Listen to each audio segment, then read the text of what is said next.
Chapter 6.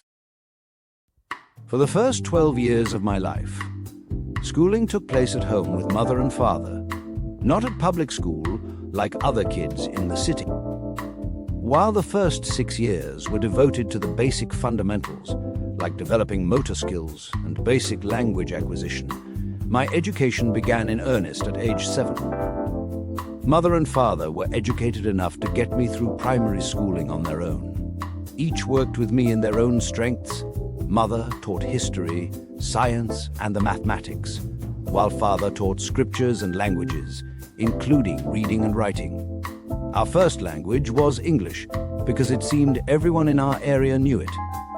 He also taught me Spanish and French, because both languages are commonly spoken in our area. Father once explained, "To be a great cleric, and to be able to reach the people on a personal level, you must first be able to converse with them in their own language. For many, English will always remind them of the arrogance of the others.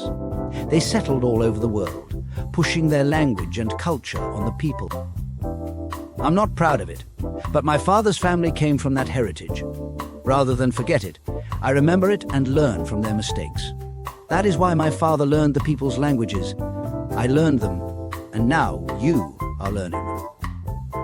That is also why we study the history and patterns found in past events. Patterns repeat in history. If we study patterns from the past, we will be able to understand how to avoid making the same mistakes. That was one of the great follies of the others. They decided it was easier to forget, or even rewrite the painful parts of history, rather than learn from them.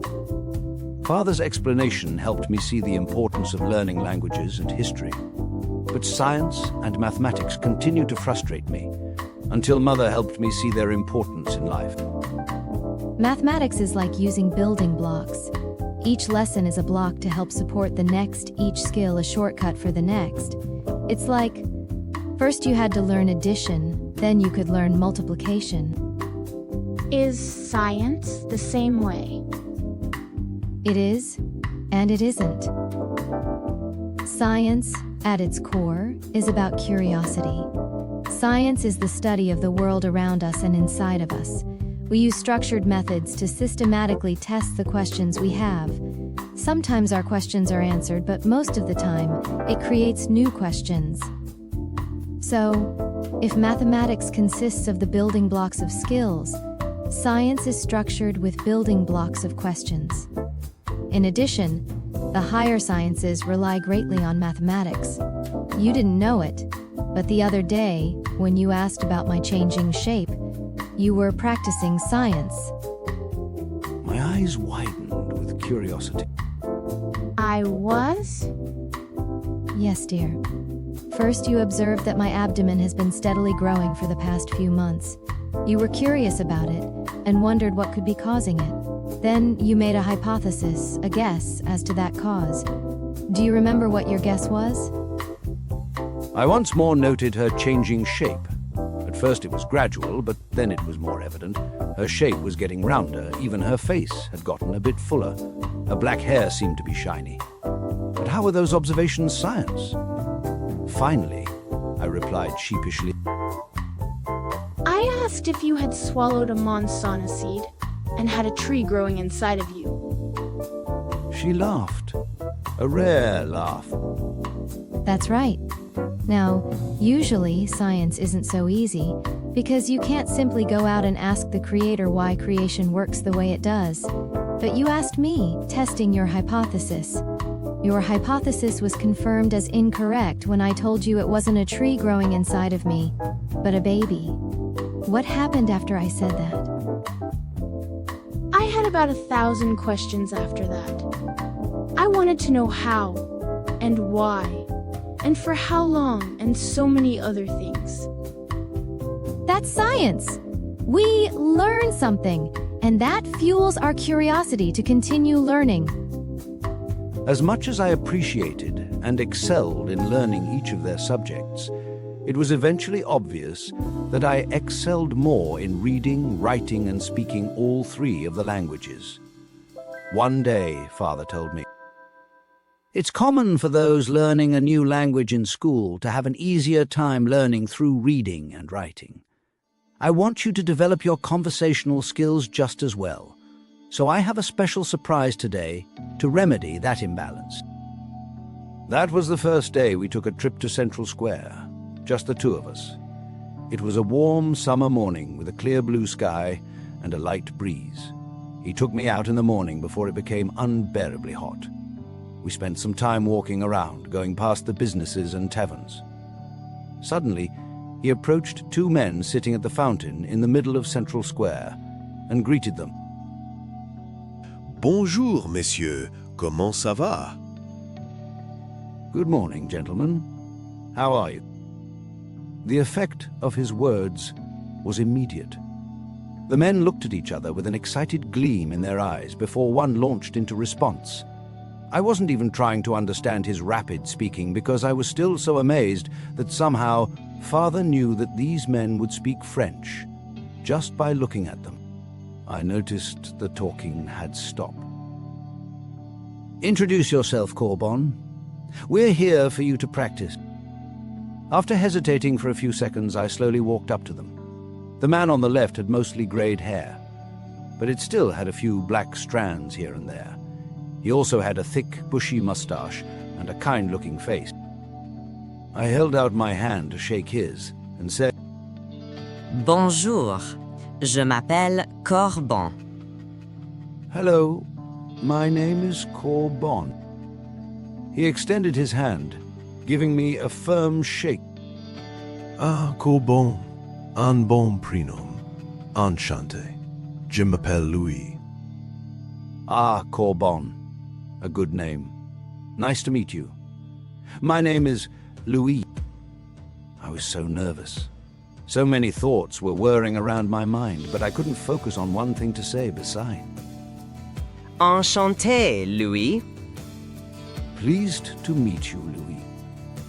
He seemed to understand my anxiety, so he graciously kept the conversation going. Quel âge as-tu? Je peux voir que tu es un jeune homme. Bon effort. His question, how old are you, was followed by other words I didn't catch, so I asked him to slow down. Plus lentement, s'il vous plaît. He chuckled good-naturedly. Oui, oui, d'accord. Quel âge as-tu? Je peux voir que tu es un jeune homme. Bon effort. How old are you? I can see that you are a young man, good and strong. I replied a little more confidently this time. Merci, monsieur. J'ai 10 ans. Je vais avoir 11 ans en septembre. Thank you, sir. I'm 10 years old. I'll be 11 in September. Qu'est-ce que tu aimes faire? What do you like to do? J'aime lire, écrire et dessiner. Et j'adore aller à la plage. I like to read, write, draw, and I love going to the beach. The other man spoke up. À la plage. C'est très joli. Surtout au lever du soleil, avec toutes les couleurs dans le ciel. Ah, the beach. It's very beautiful, especially with all the colors in the sky. I missed a word that I wasn't familiar with, so I tried aloud to figure it out from the context of the sentence. Le lever de soleil est dans le matin, la début du matin. Is it in the morning? At the beginning of the morning? Both men applauded. Oui, oui, c'est ça exactement. Bon travail. Yes, yes, that's it exactly. Good job. I turned to Father, mouthing the word sunrise, but he didn't respond. Later, Father explained, you can learn a language one of two ways, Corban. You could anchor every new word in another language directly to a word you already know in English. Or You could try to anchor those words directly to context, or other words you already know in that language. Which do you think is easier? The first way. Since I already know English, I'll know what the new word means in English. Yes, but the second way is better. If you anchor every new French word to an English word you already know, anytime you hear those words, instead of automatically knowing what it means, you have to go back to drag its meaning through English. It's the difference between learning a first language and learning a second language. And Corban.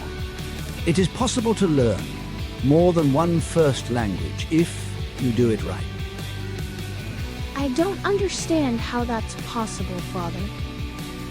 Consider Hannah. She'll be ready to talk soon enough, I'm sure. She already makes sounds. When she learns new words, she'll link those words directly to the objects they signify. She doesn't already have words for mother, father, Corban, house, right? So it's up to us to be talking constantly so she can learn all those words. Do you understand now? Yes, Father. It makes sense now. Wouldn't it be good for us to speak French and Spanish at home as well, so she can grow up learning those words too? He turned back to me, considering my question, while fingering the stubble on his chin. You know what, Corban? That's an excellent idea. We should go tell your mother. I have one more question, Father. How did you know those two men would understand French? I really wanted to know his trick so I could do it too. He put his arm around me and leaned in. Can you keep a secret, Corban? Yeah. Of course, Father. I didn't know what it was, but I thought I could do it. He had a serious look on his face, giving away nothing. Then here it is. I didn't know. He could no longer contain the grin spreading across his face, reaching up to his eye. I didn't know if they would know French, or Spanish, or what. I took a risk and happened to be rewarded on my first attempt. I had an extremely low probability of success, but that's the best way to learn. By trying, failing, and learning from our mistakes. Except, the only true failure is giving up.